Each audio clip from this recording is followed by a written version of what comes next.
L'histoire choisie pour aujourd'hui est une histoire tirée d'un conte chinois, traduit et adapté par Alexandre Zouagir et Chunliang Ye. La collection est Hongfei et le titre de l'histoire est L'auberge des ânes. Dans cette histoire, nous allons faire la connaissance de San San, la propriétaire de l'auberge qui vend des galettes magiques. Sous la dynastie des Tang en Chine, il y avait une ville prospère appelée Biangzhou. À l'ouest de la ville se trouvait une auberge.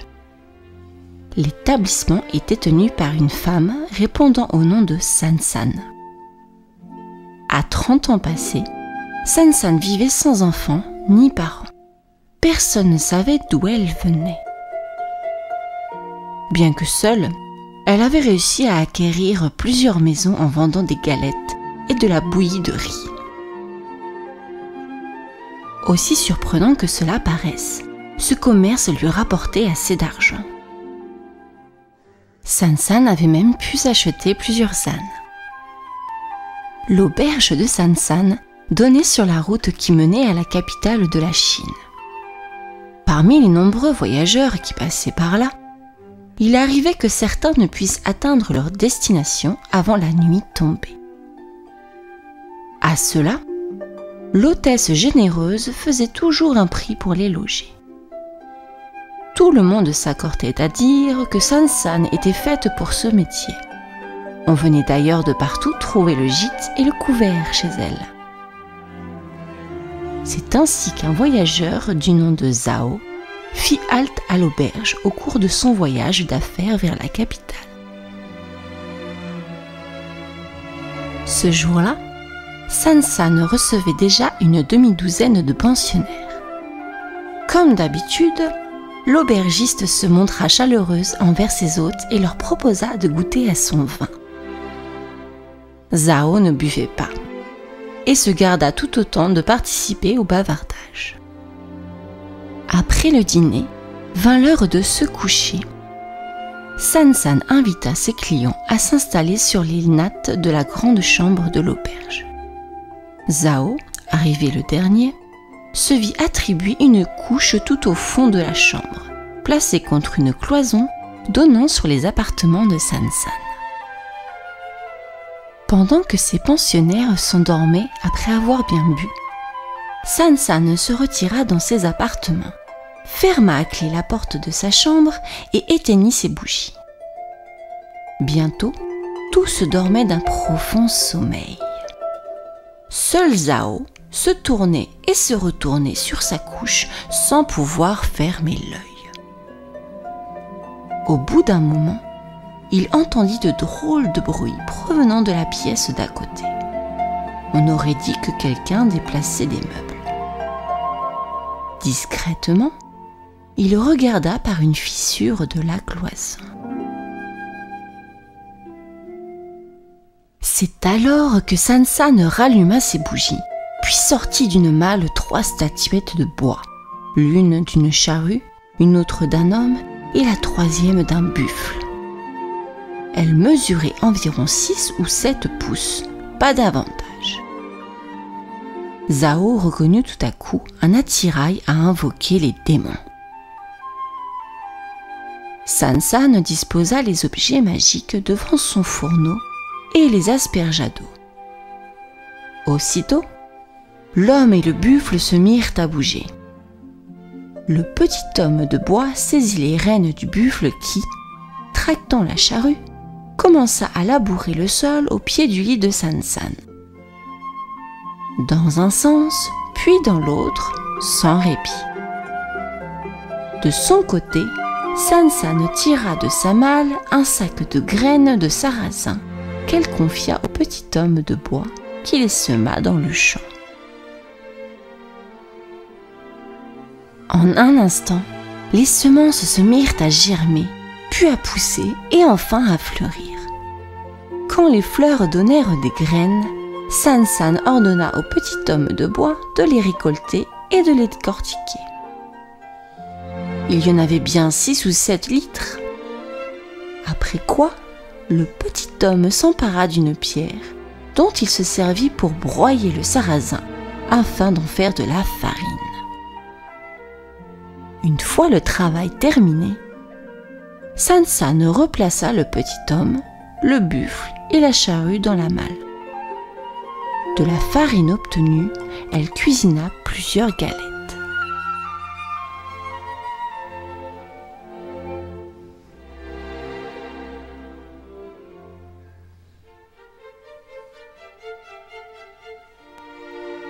Dubitatif, Zhao ne dit rien à personne de ce qu'il avait vu cette nuit-là.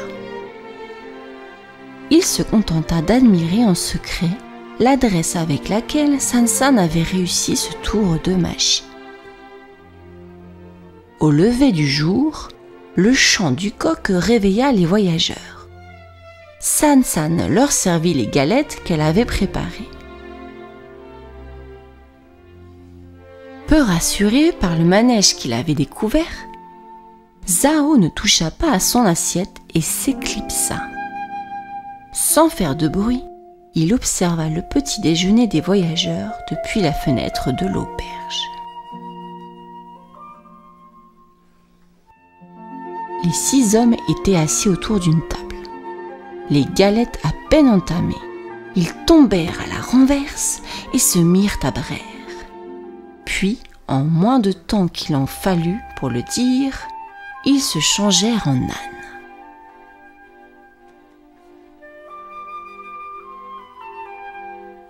Six ânes braillant dans la salle, quel spectacle! Sansan, qui savait y faire avec ses bêtes, les mena à l'arrière de l'auberge et récolta tous les objets de valeur de ses malheureux clients.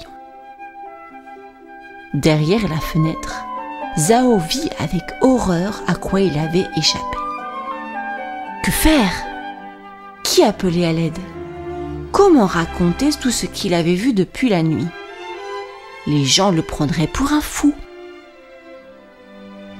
Finalement, il sortit de sa cachette et s'éloigna vite de ce lieu maudit, reprenant sa route sans souffler mot à personne de cette mésaventure.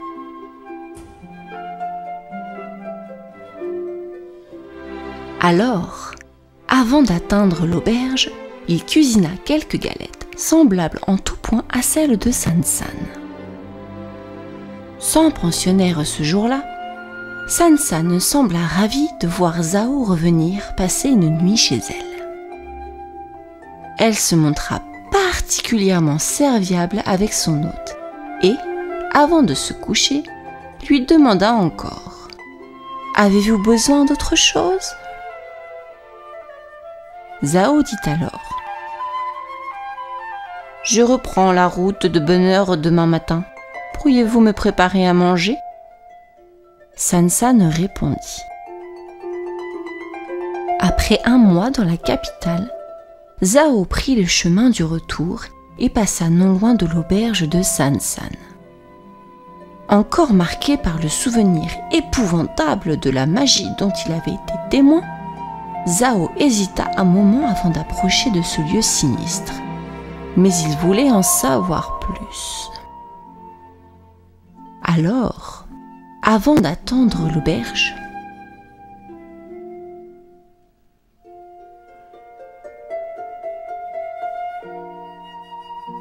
ne vous en faites surtout pas pour cela.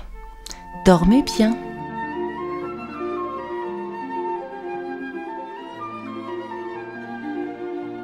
Seul dans la grande chambre, Zhao se leva un peu après minuit pour épier Sansan par la fissure de la cloison. Il assista, sans surprise, au même spectacle que la dernière fois. Au lever du jour, Sansan lui apporta un plateau sur lequel elle avait disposé quelques galettes. Lorsqu'elle retourna en cuisine, Zhao sortit de son sac ses propres galettes pour les échanger avec celles de Sansan. Il mangeait donc ses propres provisions lorsque Sansan revint avec du thé. Il dit alors à son hôtesse : « Ah, j'avais oublié. Il me reste quelques galettes dans ma besace. Elles viennent d'une pâtisserie de renom de la capitale. Ça me ferait très plaisir si vous acceptiez d'y goûter.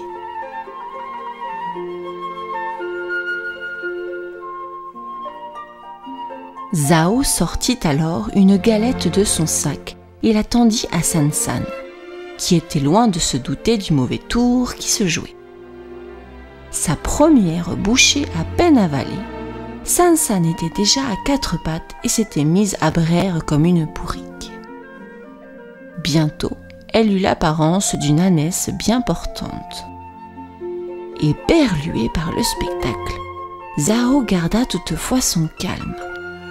Il alla ouvrir la malle de San-san, en prit tout le contenu, puis grimpa sur le dos de l'ânesse et reprit la route. Sur sa monture, Zhao alla à travers le monde sans vraiment se soucier de ses étapes. En fait, une seule chose occupait son esprit.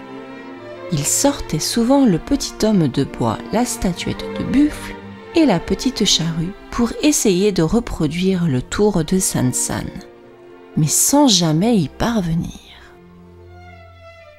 4 années passèrent ainsi. Zhao en vint à souhaiter que l'ânesse puisse parler pour qu'elle lui délivre le secret tant recherché.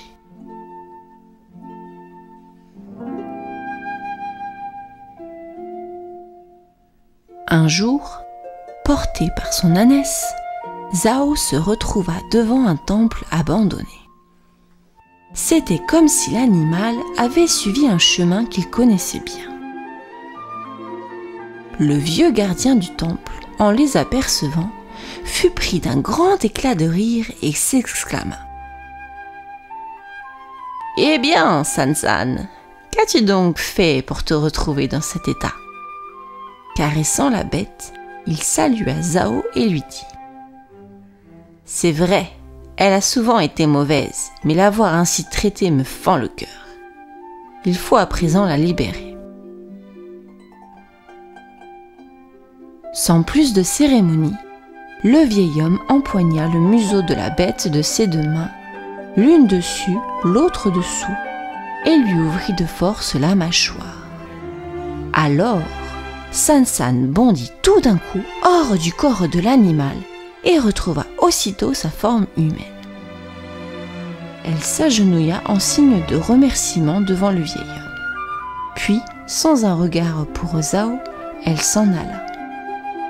Personne n'entendit plus jamais parler de San-san.